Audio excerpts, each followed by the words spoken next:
Muito bem. O presidente americano Donald Trump publicou isso hoje mais cedo, um debate que tem permeado não só as redes, mas todos os Estados Unidos. Nas palavras de Trump, vamos lá. Os Estados Unidos têm imensa quantidade de munições, especialmente de certos tipos. Adicionalmente, grandes quantias estão sendo manufaturadas e enviadas aos Estados Unidos conforme necessário. Licitantes de defesa estão construindo o maior número de indústrias e fábricas na história do nosso país. Os vazadores dessas declarações traiçoeiras estão sendo caçados. Sentenças de longo prazo na prisão serão procuradas. Presidente Donald J. Trump. Claro, a declaração tem um quê aterrorizante em termos de supostos vazadores.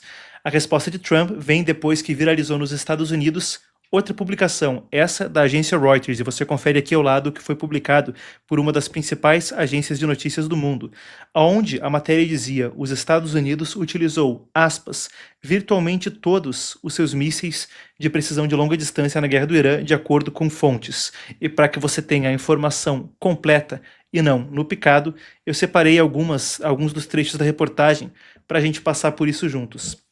Vamos lá, peraí, um instante, tudo normal aqui, pessoal? Eu perguntei se estava travando. Aparentemente, 100%. Excelente. Vamos lá, então. A Reuters publicou o seguinte: os Estados Unidos, o exército americano, uma falha aí de edição, o exército dos Estados Unidos usou grande parte do seu estoque global de mísseis de longo alcance e altamente precisos durante a guerra de 5 meses com o Irã, de acordo com 3 pessoas familiarizadas com os dados.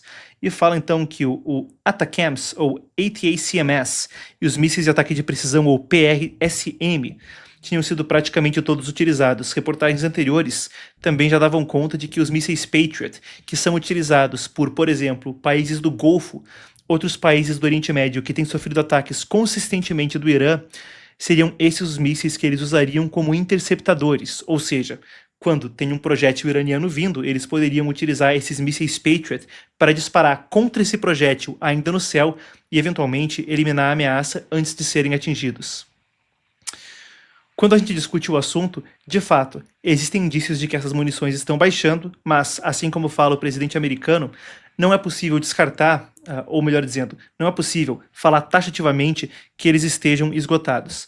Para a gente poder entender isso de forma mais abrangente e entender qual é o cenário, eu vou passar com vocês por uma série de dados e depois a gente vai passar por alguns pontos de análise a respeito da posição das Forças Armadas Americanas diante da guerra no Irã. Para começar isso, eu tenho aqui dados do CSIS, Center for Strategic International Studies, também chamado de SAIS. Em português significa Centro para Estudos Estratégicos Internacionais.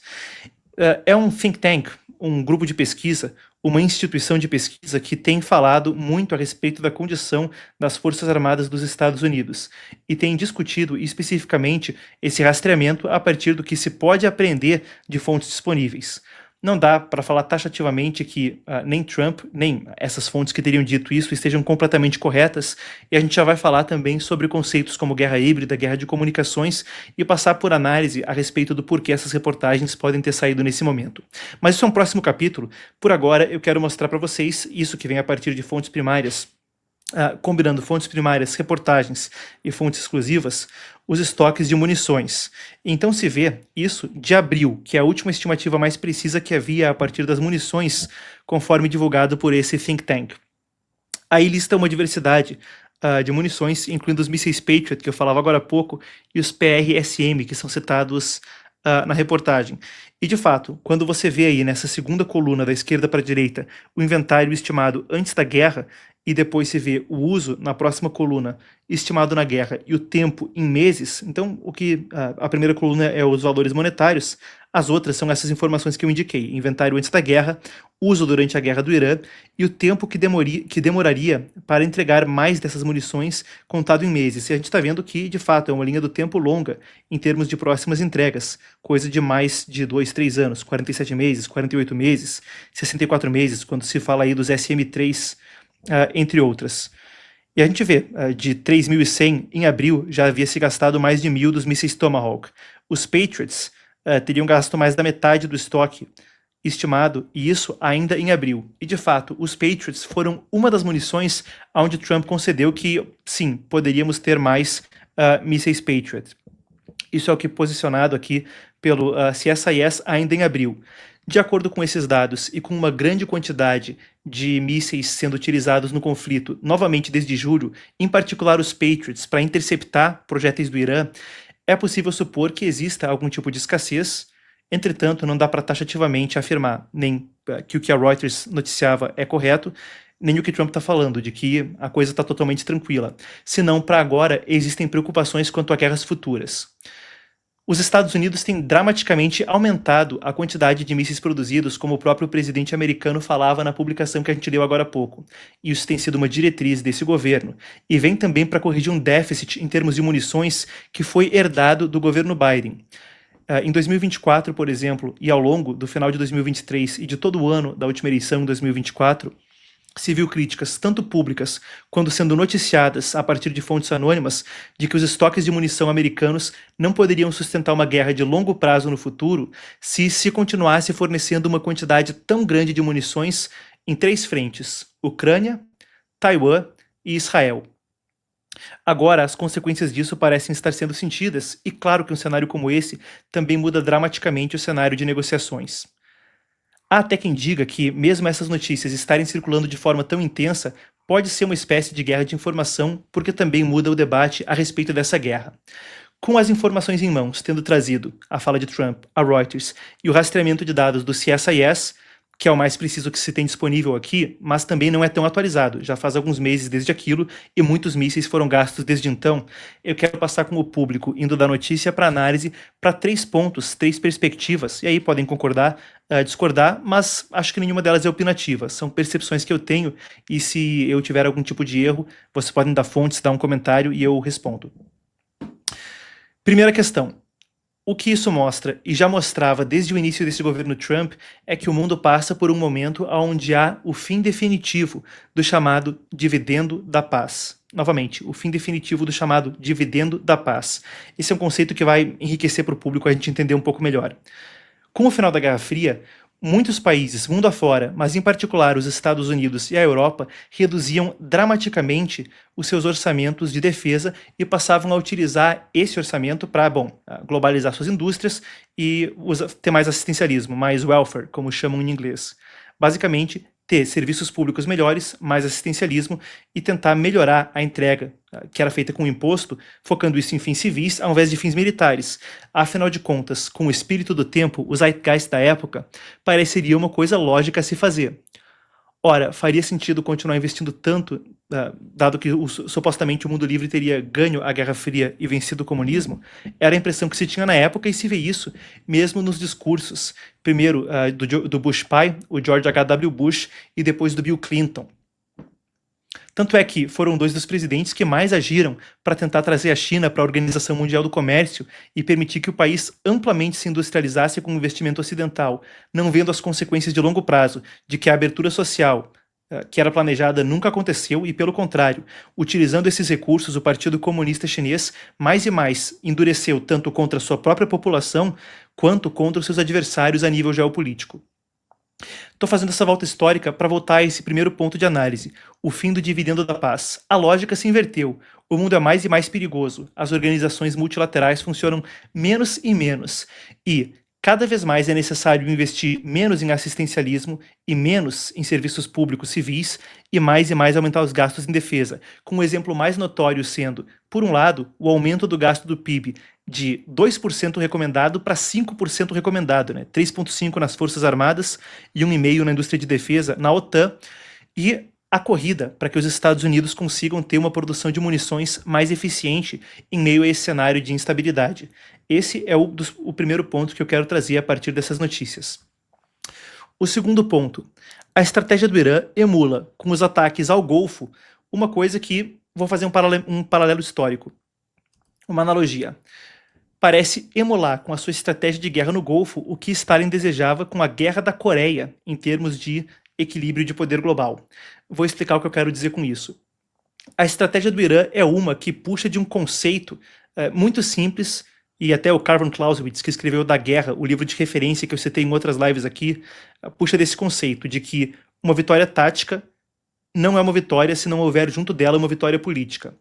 O Irã entende que, por mais que militarmente possa ser dizimado pelos Estados Unidos se conseguir controlar os mercados de energia com o Estreito de Hormuz e ainda mais ver notícias como essa surgirem nos noticiários, vai ter vantagens para extrair concessões e vitórias políticas. Talvez taxas no Estreito de Hormuz, que é a grande ambição de momento. E mais à frente, por que não, algum tipo de acordo para poder desenvolver o seu programa nuclear. São objetivos que, mesmo perdendo militarmente, poderia extrair politicamente através de controle de mercados. Nessa lógica, quando se vê uma coisa como essa acontecer, o Irã parece fazer uma coisa que emula a Guerra da Coreia.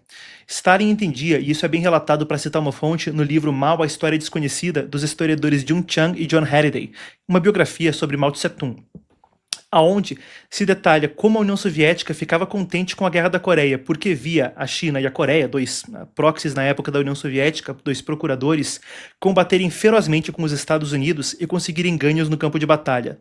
Independentemente do resultado daquela guerra, no grande equilíbrio de forças do mundo, o que se via ali era um desgaste das forças armadas americanas, enquanto a União Soviética, no mesmo período, buscava se armar mais na década de 50. E era um momento onde também corria atrás em termos de um arsenal nuclear competitivo com os Estados Unidos.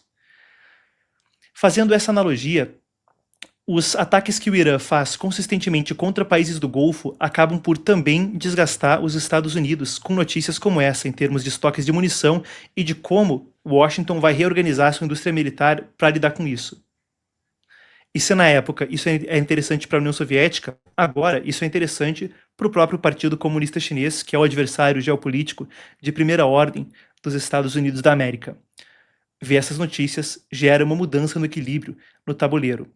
Com as estratégias de atacar os países do Golfo e desgastar o arsenal americano, parece que há, pelo menos, em termos de guerra midiática, uma concessão. E aí é o terceiro ponto que eu quero fazer a respeito do assunto. Quando se fala de guerras modernas, mesmo pela questão dos arsenais nucleares terem se tornado imensos, e a gente vai tratar disso mais adiante, conforme hoje se pontuam 81 anos desde a bomba atômica em Hiroshima, conforme se desdobra esse momento na geopolítica mundial, aonde uma guerra aberta ou uma guerra global se torna impossível em moldes como foram na Primeira e na Segunda Guerra Mundial,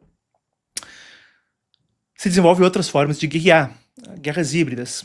E o Partido Comunista Chinês tem extensa literatura sobre isso, desde a sua doutrina oficial, a doutrina das três guerras, que fala em guerra psicológica, guerra pelo judiciário e guerra de comunicação. Essa é a doutrina oficial desde 2003 do Exército de Libertação Popular, o exército do Partido Comunista Chinês. E isso é inspirado em relatórios que vão mais profundamente nessa retórica, né? O Wang Shangshui e o Qiao Liang eram dois coronéis da Força Aérea na época. Hoje em dia são dois generais. Pessoal, do nada caiu as visualizações aqui pela metade, eu tô vendo. O que tá acontecendo? Travando?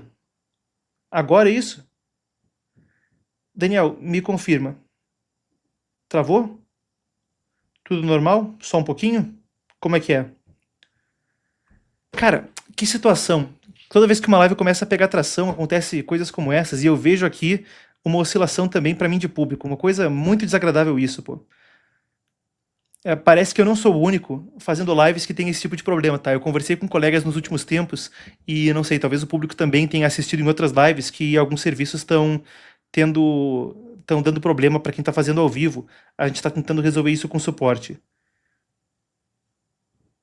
Tá, espero que a gente tenha conseguido solucionar isso aí. Bom que normalizou, deixa eu voltar aqui com o raciocínio. O Partido Comunista Chinês tem oficialmente a sua doutrina de guerra não convencional, a doutrina das três guerras adotada desde 2003. Isso faz parte de ideias ainda mais profundas no arcabouço de guerra do Partido Comunista da China. Eu estava citando agora o Wang Shangshui e o Qiao Liang. Na época eles eram dois coronéis, um deles reformou, o outro acho que é general brigadeiro do ar hoje em dia. Mas que escreveram um relatório chamado Guerra Irrestrita, está disponível em inglês, mas não em português, Unrestricted Warfare. E tem uma ampla literatura para apoiar o que eu estou falando. Uma fonte de referência é o livro Stealth War, Guerra Furtiva, do general Robert Spalding, que foi adido de defesa dos Estados Unidos em Pequim em 2015. A ideia sendo, se a guerra convencional não é possível, a guerra tem que ser realizada por outros meios. Quando se fala de matérias como essa, o terceiro ponto que eu trago é que, em uma análise, mesmo que essa escassez de munição possa ou não ser verdade, e não estou aqui afirmando nenhuma coisa nem outra, eu trouxe os últimos dados que a gente tem à disposição.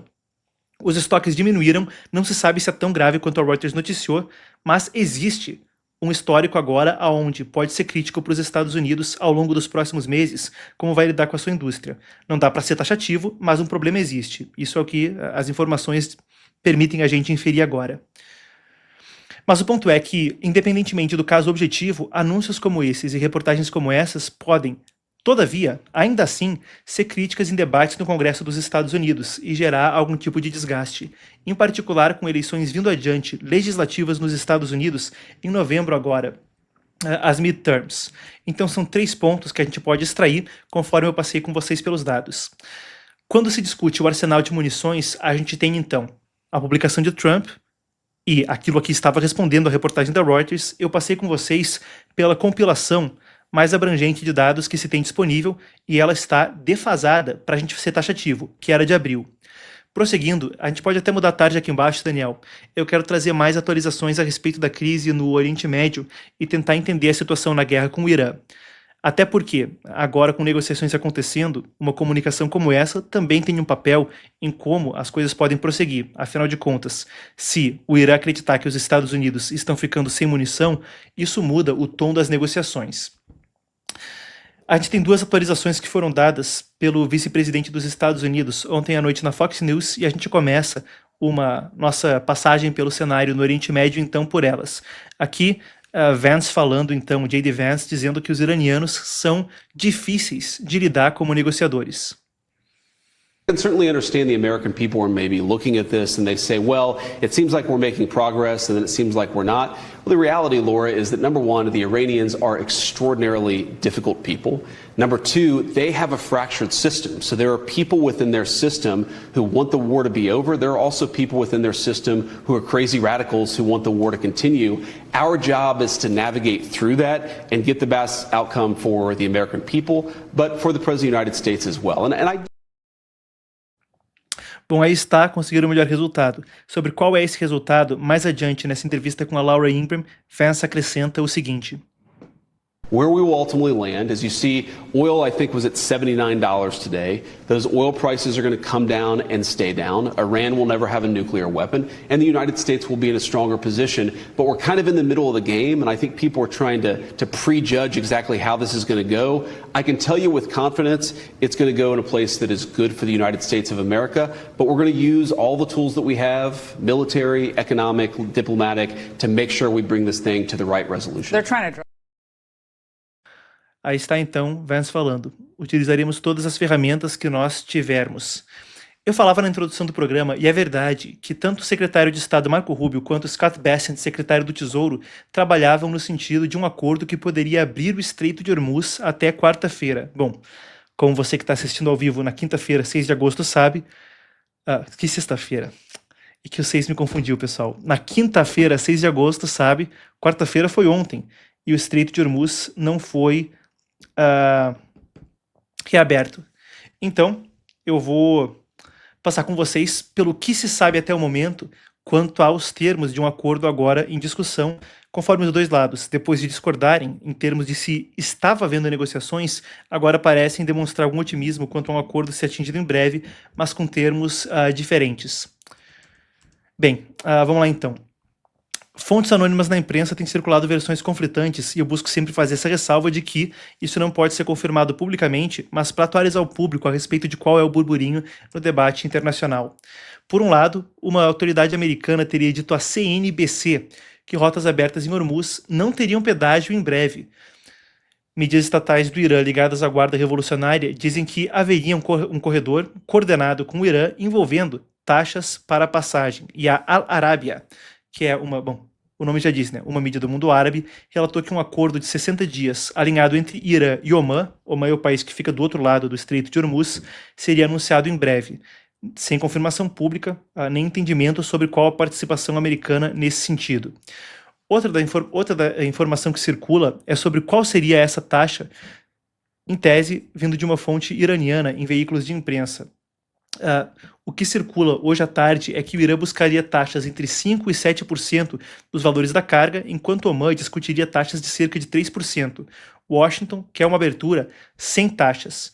Afinal de contas, é claro que acrescentar essas taxas seria um problema em termos de abrir precedente, e Washington tem colocado isso como uma linha vermelha. Se a moda pega de cobrar taxas no Estreito de Hormuz, poderiam cobrar, por exemplo, no Estreito de Malaca. Ou se o Partido Comunista Chinês quisesse cobrar no Estreito de Taiwan, em rotas indo para a Coreia. Rapidamente, isso poderia desmontar o sistema de indústrias interligados internacionalmente até certo grau, ou pelo menos torná-lo muito mais caro. Tem até um dilema sobre cobrar taxas. Os Estados Unidos sancionaram a espécie de ministério, a agência criada pelo regime iraniano para cobrar taxas no Estreito de Hormuz. Ou seja, um navio poderia estar diante de um cenário onde, se ele paga a taxa, ele poderia receber uma sanção secundária dos Estados Unidos, mas se não pagasse a taxa, não passaria. E as associações de seguradoras já falaram que pagar a taxa arriscando uma sanção significa que o navio não conseguiria seguro para passar pelo Estreito de Hormuz. Então é um cenário muito complicado, com muitas nuances para resolver, e se esse é o burburinho agora, a gente aguarda para ver como a coisa vai se manifestar na prática. A promessa era muito em breve, e tem sido assim há bastante tempo, o que até gera esse desgaste de todo mundo ficar esperando sair alguma coisa, e de fato, nada sair. Mas é o cenário nesse momento. Enquanto esse é o cenário com as negociações, outros dois pontos interessantes a respeito do bloqueio no Estreito de Hormuz a serem atualizados. Enquanto tudo isso acontece, o bloqueio americano segue em vigor. O Comando Central dos Estados Unidos, e a gente tem aqui a publicação feita instantes antes de entrar no ar, disse que 49 navios foram redirecionados ao longo do bloqueio, 2 foram desabilitados e 2 sofreram operações nas quais os Estados Unidos embarcaram nos navios que tentavam perfurar esse bloqueio. Tudo isso tem, assim como tinham as reportagens que citávamos antes na minha análise, um quê de interferir na negociação, ou pelo menos de mudar quais são as cartas na mesa. Mostra que existem opções de escalação, e isso tem sido um ponto central para os Estados Unidos, mostrar que pode escalar caso algo aconteça. O Irã também tem consistentemente mandado esse tipo de sinal. Então vou dar o exemplo aqui na sequência. Os Houthis voltaram a fazer operações de ataque hoje, dessa vez dentro do próprio Iêmen. Recapitulando, o grande ativo do Irã nessa guerra, para além do fechamento do Estreito de Hormuz, é controlar as rotas alternativas de petróleo a partir dos seus grupos terroristas. Vou repetir. Um dos ativos do Irã é poder controlar as rotas de petróleo além de Hormuz com os seus grupos terroristas.